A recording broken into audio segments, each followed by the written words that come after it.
Here's a story about an eel that I met 15 to 20 years ago in South Australia that still is alive to this day. He lives in Erbray Agriculture College, which is just an amazing school. So how did he end up there? Well, it's actually my fault. He ended up there because of me. So about 15 to 20 years ago, I bought 2 eels off Gumtree. They're about probably a third of the size of the big fella is now.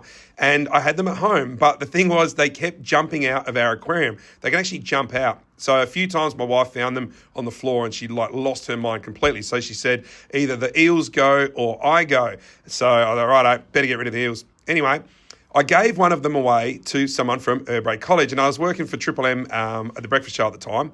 I said, right, I'll bring it inside, come to reception, I'll leave it in a bucket and go hardest. So I went to do the breakfast show. I got there about 4:45. I had the eel, put it by the reception desk, and then one of the staff saw it at Triple M and come and said, hey, what's the go with that eel? And I said, oh, yeah, guess what? This morning I caught it. It was in the men's toilets. It was come out of the toilet, out of the water. And they're like, what? I said, yeah, I caught it and I put it in that bucket. Anyway, I just did that for a little bit of a joke. Anyway, as more and more staff rocked up, the word spread about this eel that was caught in the Triple M toilets by me. And I was on there doing the breakfast show, just chatting away. I didn't really know about it.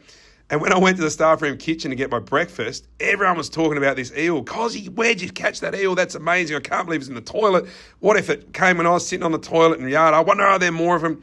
And I just had a bit of a chuckle. I thought, I'll wait till after the breakfast show and I'll tell them it was all just a joke. And then I walked out after 9 o'clock when the breakfast show finished and I saw 2 plumbers walking into Triple M. And I said to the receptionist, I said, what are those plumbers doing here? And they said, oh, they're here to try to see if there's any more eels in the sewage system and try to work out what the problem is and how we got an eel in our sewer system. And I was like, that was just a joke. So that eel is still alive today, and I went and saw him last Friday and did a bit of a tour of Erbray Ag School. I can't believe he's still alive and educating students to this day. Pretty cool.